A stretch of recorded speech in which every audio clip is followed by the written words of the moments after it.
고 박정희 전 대통령 그리고 그 아들 박지만 씨에 대해서 허위 사실을 유포한 혐의로 기소됐던 시사인의 주진우 기자, 오늘 대법원 판결로 무죄가 확정됐습니다. 이게 이제 박근혜 오천살인 사건 이것과 관련된 고소였기 때문에 이번 선고 결과 더 주목받는데요. 주진우 기자 직접 연결해 봅니다. 안녕하세요. 네, 안녕하세요. 우선 무죄 확정된 거 축하드리고요. 네, 뭐 축하받을 일인지는 잘 모르겠습니다. 네. 이게 그러니까 2012년 대선 직전에 주진우 기자가 쓴 기사 때문에 이게 시작된 거죠? 네, 그렇습니다. 기사가 어떤 내용이었죠? 박근혜 대통령의 오천간에 살인 사건이 있었어요. 살인을 하고 자살을 했다. 이렇게 경찰에서 보도 자료를 냈는데, 그 사건은 2011년에 있었던 거죠? 그렇습니다. 예. 근데 그 사건이 그냥 단순한 자살 사건으로 보기에는 이상한 점이 너무 많다. 예. 특별히 경찰이 너무 수사를 안 해서 이 사건이 의혹 덩어리다, 이 얘기를 했습니다. 살해 후 자살인이라고 하는 경찰 발표가 구멍이 많다. 네네. 근데 그거에 대해서 박지만 씨가 자신의 명예를 훼손했다고 고소한 거잖아요.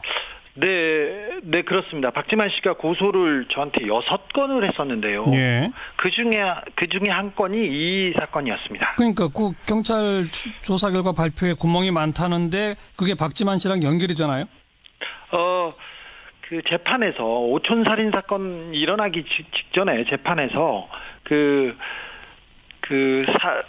살해와 관련된 내용이 박지만의 사주가 있었다. 네. 박지만의 사주로 박용철을 죽이려 한다, 이런 내용이 조금 있었습니다. 재판 내용에 이런 몇 가지 진술이 있었다는 내용을 제가 보도하기도 했었죠. 아, 근데 그거는 뭐 주진우 기자가 그냥 취재해서 쓴 게 아니라 재판 과정에서 나왔던 진술을 인용한 거다. 네, 진술 나왔던 내용을 그대로 판결문을 보고 쓴 거죠. 예. 그런데 그것이 허위 사실이므로 나의 명예를 훼손했다는 게 박지만 씨의 주장이었던 거죠. 네, 그렇습니다. 근데 법원은 뭐라고 판단한 겁니까? 충분히 의심할 여지가 있었고 판결에 대해서도 의문을 품는 게 언론의 역할이다, 이렇게 판결문에서 이제 판시하고 있는데요. 예. 지금이야 그런데 사실 1심과 2심 그리고 그 전에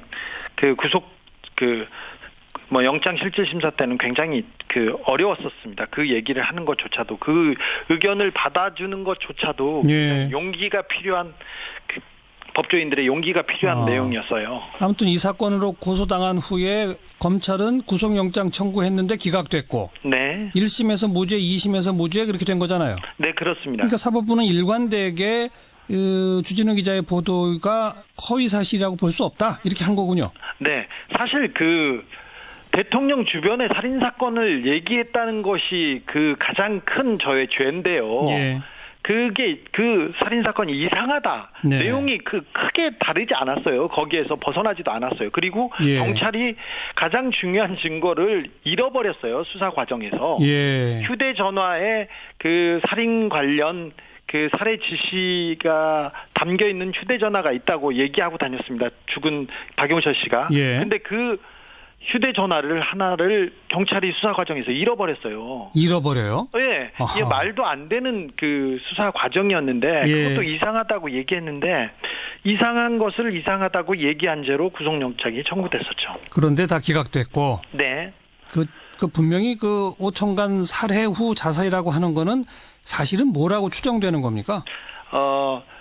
지금 주변 당사자들도 그렇고요. 그리고 관계자들도 그렇고 또 다른 공범이 있었고 그 자리에. 네. 그리고 어떤 세력이 살해를 위해서 준비를 했다는 내용들이 하나씩 둘씩 드러나고 있습니다. 네. 저도 그런 증인을 몇 명 만났어요. 예. 그러니까 분명 사촌간에 죽이고 자살한 사건은 아니었어요. 예. 그런데 이 얘기가 나오는 것 자체, 특별히 오촌살인 사건 얘기가 나오는 것 자체를 박근혜 전 대통령과 박지만 씨가 극도로 싫어했죠. 그래서 예. 공권력이 남용되면서, 악용되면서 저에 대한 계속된 압박이 있었죠. 네. 주진우 기자는 그 사건 취재하면서 한 취재원으로부터 그러다가 죽는다, 이런 말까지 들었다면서요?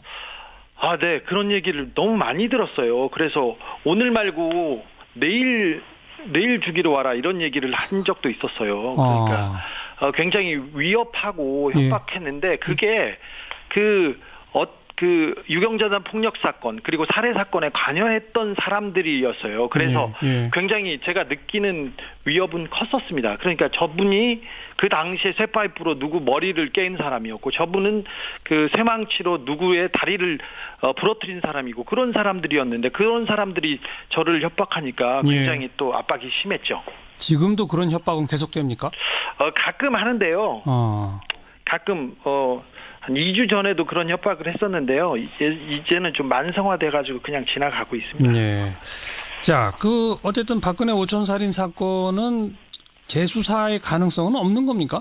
지금 광역수사대, 경찰청 광역수사대에서 수사를 하고 있습니다. 재수사를 해서 20여 명의 수사 관련자들을 불러다 조사를 했고요. 저도 그 중에 한 명이었어요. 참고인으로 갔다 왔는데 이게 뭐가 문제냐면 공권력 그러니까 경찰이 1차 초등 수사를 하다가 그냥 덮었어요. 2011년 9월 6일 사건인데 그 새벽과 아침에 두 주검 사체가 발견됐는데 그날 오후에 이미 한 사람이 죽이고 자살한 사건이라고 중간 수사서 결과를 발표했어요. 그리고 CCTV나 통화 내역 조사도 안 하고 덮었고요. 그 다음에 아까 말했던 박용철 씨, 살해당한 박용철 씨의 휴대전화가 사라졌어요. 경찰에서 수사 과정에. 근데 이런 부분이 먼저 밝혀지고 규명이 되고 나서 수사가 진전해야 되는데 경찰이 자기 발등을 찍어내면서 그러니까 경찰을 수사하면서 이 진실을 밝힐 수 있을지는 조금 의심이 되고 조금 의혹의 눈초리를 쳐다보고 있는 입장입니다. 벌써 한 20여 명 주기자를 포함해서 소환해서 조사했다는데 거기에 1차 수사를 담당했던 경찰관들은 없는 거예요? 수사를 하고 있는 것 같은데 초반에는 없었는데 분명히 그 수사가 1차적으로 진행돼야 된다고 봅니다. 거기에서 진실은 그 안에 다 있어요. 네, 이게 어렵게 다르게 찾을 필요 없이 경찰 캐비넷에 진실은 다 있다고 봅니다. 언제쯤 그 결과가 나올까요? 수사 결과가? 수사 결과 이게 어려운 수사가 아닙니다. 살인 사건인데 그리고 여러 증언자들이 나오고 있습니다. 그리고 유경재단과 그리고 이 폭력 사건, 살해 사건 주변에 있던 폭력 행위에 가담했던 사람들이 증언하기 시작했어요. 그리고 자기가 위험하다고 얘기하기 오래 걸릴 일이 아니다. 금방 나올 것이다. 네, 오래 걸릴 일이 아닙니다. 알겠습니다. 경찰의 의지가 있으면 금방 해결될 거라고 봅니다. 함께 기다려 봅시다. 수고하셨어요. 네. 유경재단의 전 법인실 부장인 이안무개 씨가 나타납니다. 이안무개가 법정에서 밝힌 내용입니다. 박용철 씨가 신동욱 교수를 죽이라고 박지만 회장이 이야기한 내용을 녹음한 것이 있고 통장으로 비용을 붙여준 증빙이 있다. 나 혼자는 그냥 죽을 수 없다. 그러니까 박지만이 시켰다. 박지만이 시켰다. 그러니까 이 얘기한 거죠. 박용철 씨가 갑자기 심경의 변화를 일으킵니다. 그 이유는 우리도 몰라. 네. 중요한 건 심경의 변화가 일어났다. 박지만 씨의 측근이었고 법정에서 처음 증언에서는 박지만 씨가 시킨 게 아니라고 말했던 박용철 씨가 어느 날 이 암흑의 유경재단 부장에게 털어놨다는 거야. 털어놨는데 그 내용이 뭐냐면 박지만 씨가 살인을 교사했고 비용을 붙여줬다는 주장, 그런 주장을 털어놨고 그 이야기를 들은 이 암흑의 부장이 재판에 나와서 내가 그런 얘기를 들었습니다. 라고 증언을 해버린 거지. 그런데 여기에 더해서 하나 더. 그날 박용철 씨가 신동욱 씨 재판에 증인으로 불러갑니다. 그러니까 이 부장도 나가고 박용철 씨 본인도 나간 거야 이제. 2010년 9월 1일이었습니다. 당시 법정에서 박 씨는 이렇게 진술합니다. 박지만 회장의 정용희 비서실장이 나에게 박지만 회장님의 뜻이다라고 이야기한 것을 증인이 녹음한 테이프가 있습니다. 테이프라고 할 것도 없이 증인의 핸드폰에 녹음해 놓은 것이 핸드폰을 바꾸면서 캐나다에다 가져다 놓았습니다.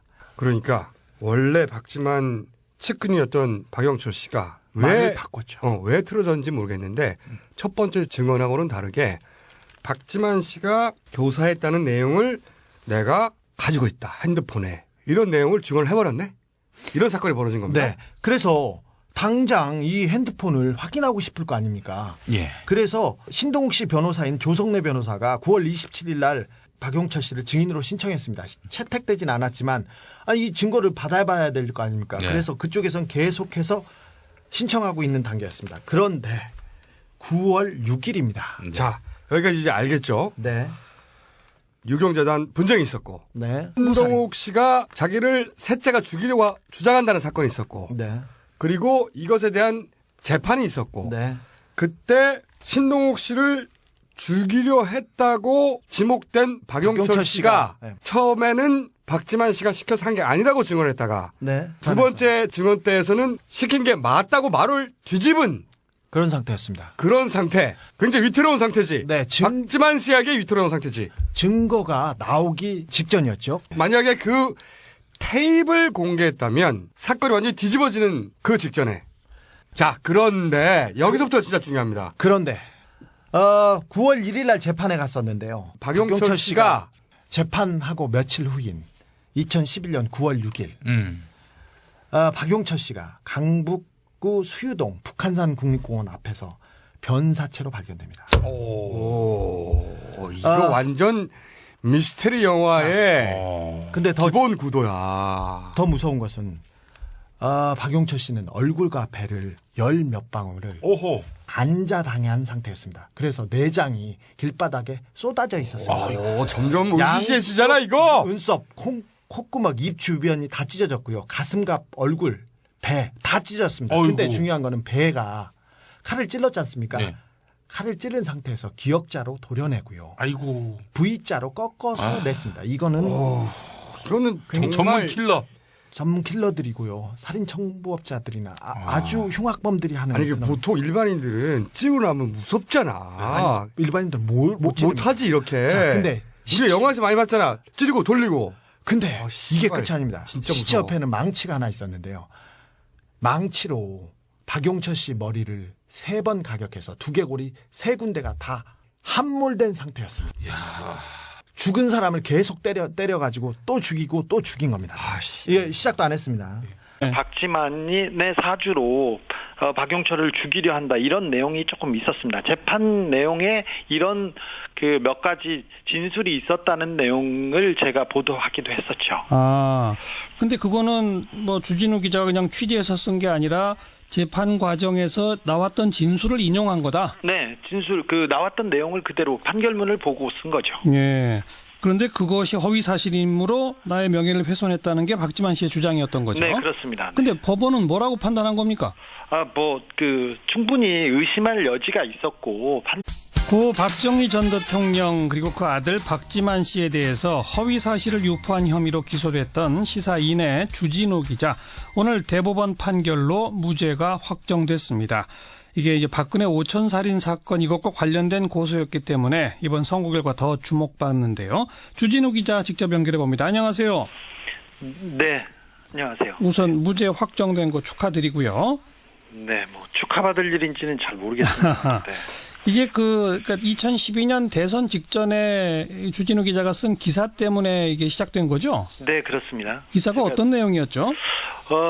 박근혜 대통령의 오촌간에 살인 사건이 있었어요. 살인을 하고 자살을 했다. 이렇게 경찰에서 보도 자료를 냈는데 그 사건은 2011년에 있었던 거죠? 그렇습니다. 예. 근데 그 사건이 그냥 단순한 자살 사건으로 보기에는 이상한 점이 너무 많다. 예. 특별히 경찰이 너무 수사를 안 해서 이 사건이 의혹 덩어리다 이 얘기를 했습니다. 살해 후 자살이라고 하는 경찰 발표가 판결에 대해서도 의문을 품는 게 언론의 역할이다 이렇게 판결문에서 이제 판시하고 있는데요. 예. 지금이야 그런데 사실 1심과 2심 그리고 그 전에 영장 실질 심사 때는 굉장히 어려웠었습니다. 그 얘기를 하는 것조차도 그 의견을 받아주는 것조차도 예. 용기가 필요한 법조인들의 용기가 필요한 내용이었어요. 아무튼 이 사건으로 고소당한 후에 검찰은 구속영장 청구했는데 기각됐고 네. 1심에서 구멍이 많다. 네네. 근데 그거에 대해서 박지만 씨가 자신의 명예를 훼손했다고 고소한 거잖아요. 네, 네, 그렇습니다. 박지만 씨가 고소를 저한테 6건을 했었는데요. 예. 그 중에 한 건이 이 사건이었습니다. 그러니까 그 경찰 조사 결과 발표에 구멍이 많다는데 그게 박지만 씨랑 연결이 되나요?